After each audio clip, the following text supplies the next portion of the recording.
Happy hydraulic jump day, everyone. All right. We're going to spend about a half hour in the classroom today going over a couple of slides, and then we'll move over into the lab to do the main activity for the day. Let me give you the notes. I've got both the notes for today's lecture and also the notes for the online lecture that's going to be for Thursday. So by now, has everybody uploaded their submission to MU Online for the reservoir sizing? I hope so. That's good. I'm glad that it did. Yeah, I think that for a lot of people, maybe if you're running into trouble, the issue was making the average daily flow equal to the average of the outflows. I thought that meant on the little spreadsheet we did for the first thing. Uh-huh. Yeah. But you got it figured out now? Yeah. Good. There's a similar kind of a thing when you get into water and wastewater treatment. There's something called a flow equalization basin where the flow going out is constant, but the flow coming in varies. Thank you. And it's the same process in a flow equalization basin, except that you just have the columns where the flow in is variable, the flow out is constant, and so you just have to find the difference between the two over time. All right, Thursday's class is online. We were going to have a quiz today, but then I didn't think that was in keeping with the spirit of hydraulic jump day, so what I did is I made that an online quiz, and we haven't had an online quiz in this class before. It's an essay, open-ended type question, so that I explain the question to you, you do your calculation on a piece of paper, and then you type in the values in the field that's provided. And there's a 20-minute time limit. I think that's probably about twice as much time as you'll need. But you can have open book, open note. And of course, that's a mixed blessing if you spend all 20 minutes flipping through your book trying to find an example that's similar. But if all you're doing is using the book to look up the equation you need, then that's easy. I'll give you a hint right now that this online quiz covers from the last exam till now, which is basically just hydraulic jump stuff. So, any questions about these announcements? This next homework assignment, homework 11, we've already covered much of the material that goes into that. The lab demo that I'm going to be giving you today tacks on to that, and it'll be due on Tuesday the 15th. So if you have any questions, let me know. The recording is already posted for the online class. I'll email you a link with that just so that you can click on it rather than having to go to MU Online. You've got the handout of the notes. Did you have a question? Okay. So what we're going to do today is look at some more information on the hydraulic jumps. Then we're going to go back into the lab and get crazy. I wish we had a little mouse to surf on the hydraulic jump, but he drowned in training, so that's not going to work out.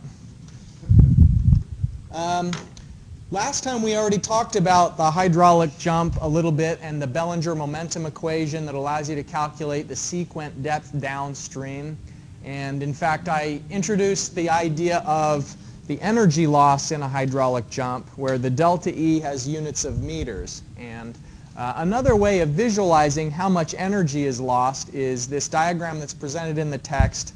It's based on some empirical experiments.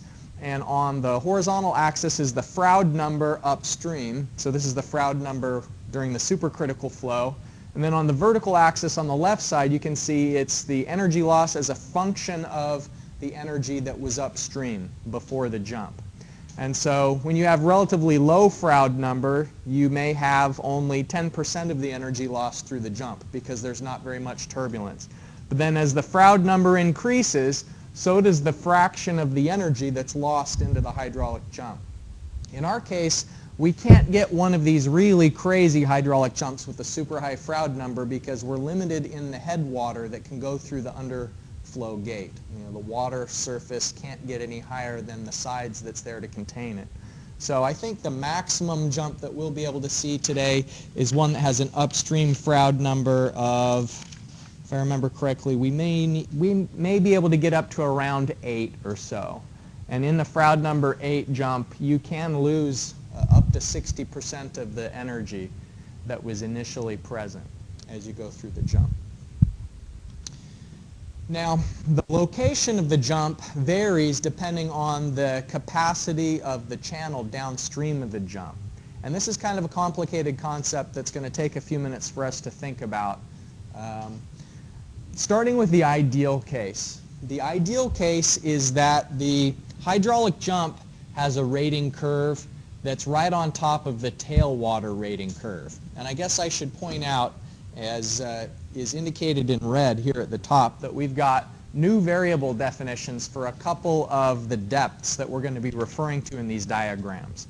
So what we're going to use as the variables here, y1 is referring to the water depth after it has contracted after coming from underneath the underflow gate. So you'll notice this underflow gate is open higher than the actual water depth prior to the hydraulic jump, that it contracts a little bit more. In fluid mechanics, we talked about that vena contracta that also exists in a jet orifice that's coming out of an opening in the side of a tank.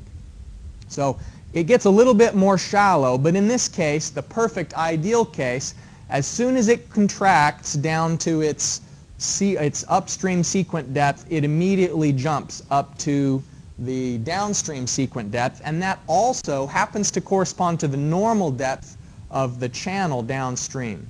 Now remember that after the hydraulic jump, there's some channel here. The river or the flume continues, and so you can calculate what is the normal depth of the channel based on the slope, the roughness, the geometry, the flow rate, and then you'll find some flow rate, some normal depth y2. And so here y2 is referring to the normal depth of the downstream channel. Now, in the ideal case, it just so happens that the hydraulic jump wants to jump up to the y prime 1, which means the sequent depth, the downstream sequent depth, and that equals the normal depth. Now, we'll come back to this in a minute, and I'll show you what a non-ideal looks like. So non-ideal would be where the tailwater normal depth, for one example, what if the tailwater was less than the conjugate depth of the hydraulic jump?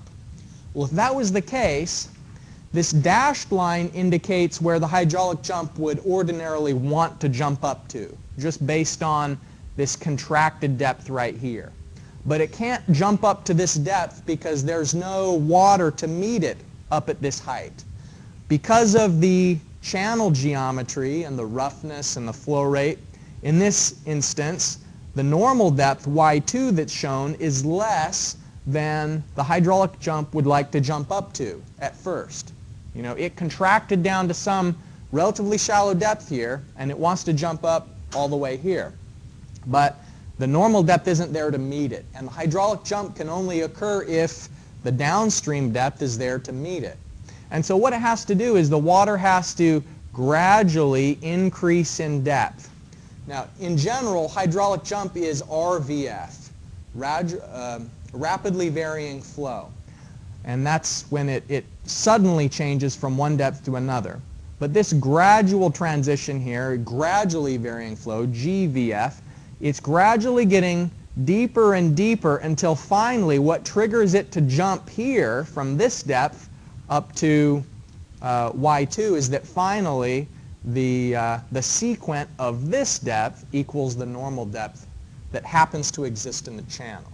And so it's sort of like an equilibrium that is reached.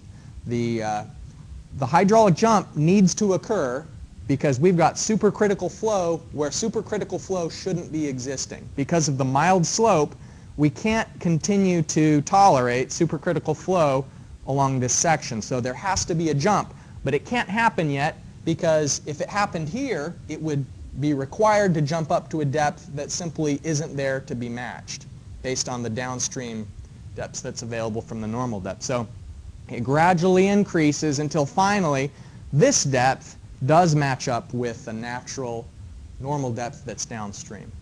So this is contrasting in the ideal case. It just so happened that the sequent of this depth was the normal depth. So I referred to the rating curve over here where the tailwater rating curve and the jump rating curve were the same. And what this rating curve is identifying is for a certain flow rate, what will be the depth.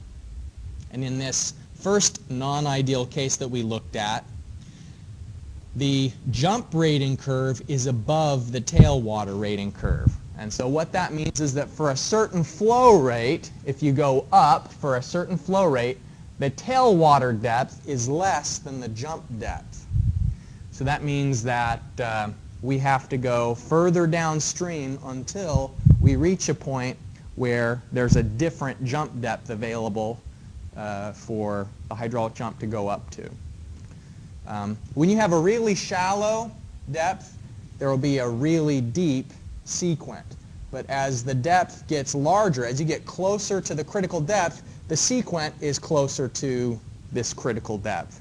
And so this dashed line in the diagram here represents the critical depth. And if you have a very small depth to begin with, which is very supercritical, then it'll jump up to something that's much deeper. And so the closer you get to the critical depth, the less extreme the jump is. And so a non-extreme isn't very fun to look at. In the lab, we'll open up the gate so much that you barely will be able to see the hydraulic jump at all. But then it's a lot more fun when you close the gate as much as possible, and you're always keeping your eye to make sure it doesn't actually flow over the top of the flume.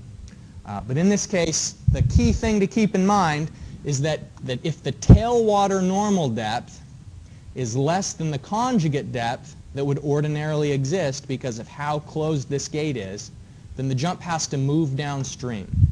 So the jump went further down away from the gate so that this gradual flow could occur, so that it could gradually get deeper and deeper until the sequent was matched. Okay, so the flip side of that is, what if the normal depth of the tailwater is larger than the conjugate depth of the hydraulic jump? And so what that'll do is it'll move the jump upstream. And if we go back to the ideal case, ideally the jump is pretty close to the gate.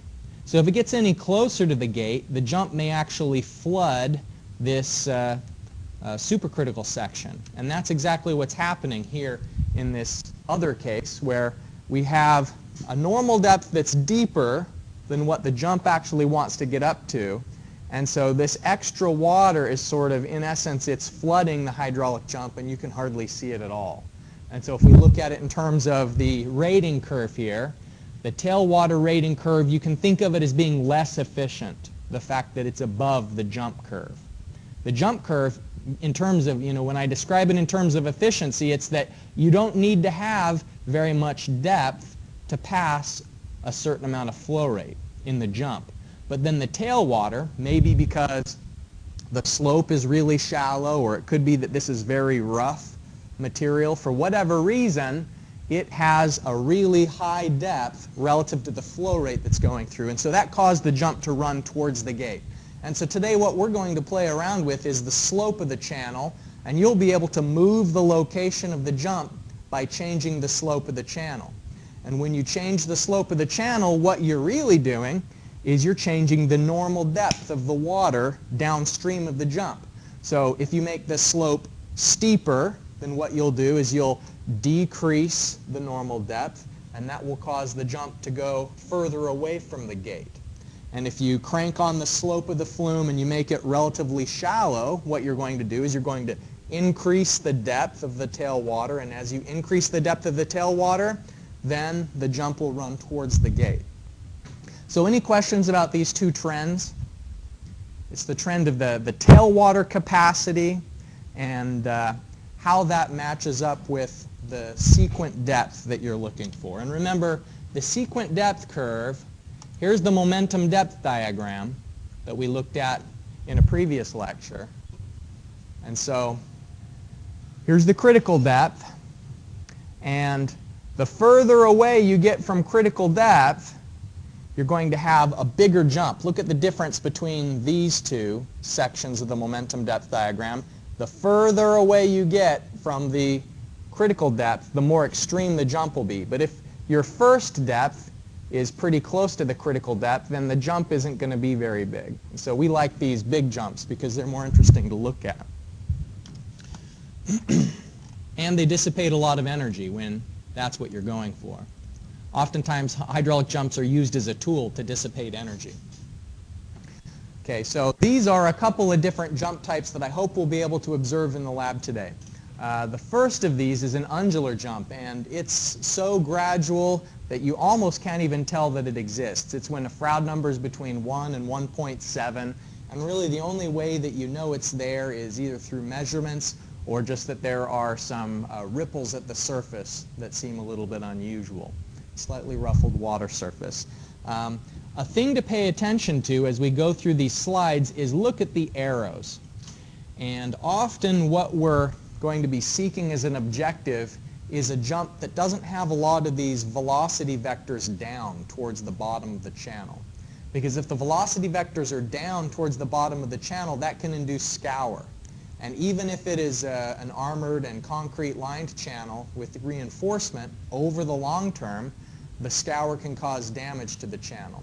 And so what we consider a desirable hydraulic jump is one that has velocity vectors that are either in the direction of flow or some that go upward in terms of the turbulence. And that's what the author is trying to illustrate here, is that there's really not too much vigorous scour happening in an undular jump, partly because there's not really that much energy present with such a low Froude number, but also because of the fact that the velocity vectors aren't necessarily downward.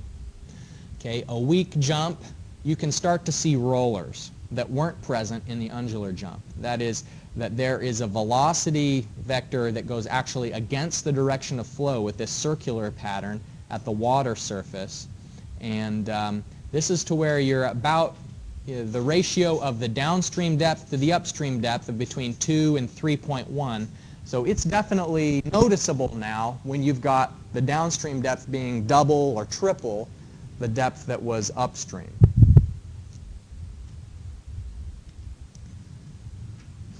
An oscillating jump, you can see that you've got a Froude number between 2.5 and 4.5, and here there are some velocity vectors that are going down towards the channel bottom, and you'll note here that it says it's destructive, and these are generally avoided in design because of the scour that goes down towards the channel.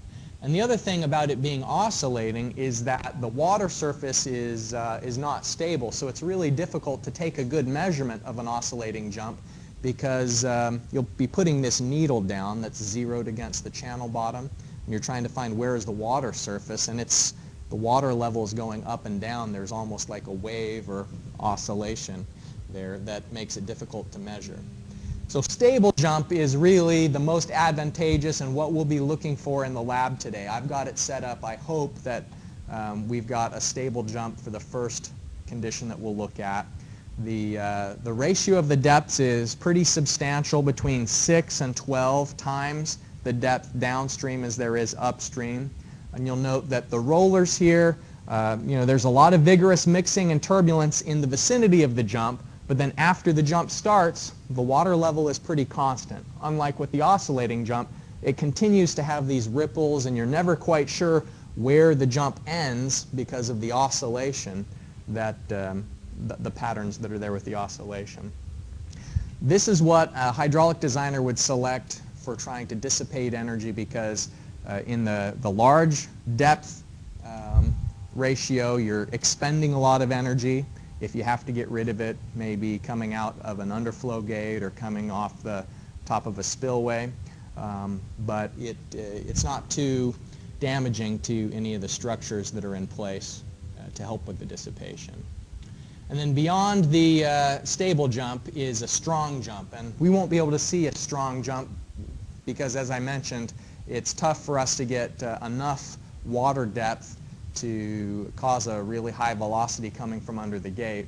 But in this case, the strong or rough jump requires a big stilling basin, and sometimes what they'll do in the field where they're observing a strong or a rough jump is they'll actually put gigantic blocks of concrete in the path of the flow to try and help absorb some of the energy and cut down on the length of the jump and also reduce the risk that it's going to be impacting the channel surface. The final thing I wanted to point out is that there are empirical estimates out there for how long the jump is going to be. And you'll notice here that they're referring to the length of the rollers separately from the length of the jump. Those are two different things. The length of the rollers is where you're actually seeing the sort of white water in the jump, and then the length of the jump is back to where it goes from the start of the jump to normal depth again. And in the lab, normal depth, we're not really going to see normal depth after the jump, because the only way we can get with a short flume like we've got in the lab, really what we're doing to try and get it to a high depth is we're putting a log downstream at the overflow. And so it's a little bit of a cheat that is used in demonstration units, but I wanted to point out that it's in the field we're looking for normal depth, but in the lab we've got the water's coming out from the gate, contracts down, it gets a little deeper, then all of a sudden it jumps, and then here it is. Well, the reason why it's deep here is not just because it's reestablished its normal depth, but it's because we're going to be dropping like plastic stop plates in, and then it flows over the edge there. And so here, where it's doing these calculations of jump length, it's actually assuming that it's the length of jump when it would naturally on its own get back to a normal depth. And in the lab, I'll ask you to take a measurement of where the jump starts and where the jump ends, but part of the reason why the predicted jump length that is based on some of these empirical equations that I'm going to show you is different from what you'll see in the lab. Some of the reason for the difference is that we don't really have it coming back to a real normal depth, but rather we've got a gradually varying flow situation because of that obstacle downstream. Okay, so, but there are equations that can tell you how long the jump is as a function of the Froude number. So here, if you had a Froude number of 4, what you'd do is you'd go up and you'd find that the ratio of the jump length to the downstream depth is 5.8. So that if you knew the downstream depth was 1 meter, that would tell you that the length of the jump should be about 5.8 meters. So it's just a simple ratio here, a curve of the jump length and the roller length. There's another estimate of how long the jump should be, the Hager jump length equation, and you can see that. Our text just doesn't even name it, it just says it's another jump length equation, is to use the difference in the depths multiplied by some factor A, which they say varies between 5 and 6.9. So this information is included in the handout I'm going to be giving you. This is lab demo number 2. And again, just as a refresher, it's about 2 years since the labs were moved from hydraulic engineering into fluid mechanics. Previously, students would do all the experiments during hydraulic engineering, but it seemed like there was kind of a lost opportunity there because so many of the experiments were related to fluids principles, like stability of floating bodies, fluid statics. There was just a lot of things that students should have been doing the experiment during fluid mechanics, not during hydraulics, and so we moved it. We moved the lab from hydraulics to fluids, but then there were a couple of things like this flume demo that don't fit into fluid mechanics, and so we don't have a lab in this class, and the way that I thought we'd be able to fit it in is to have some classroom time devoted to the lab demo. So we're going to go into the lab. Yeah, I won't bother with this one. Okay, we're going to go into the lab now, and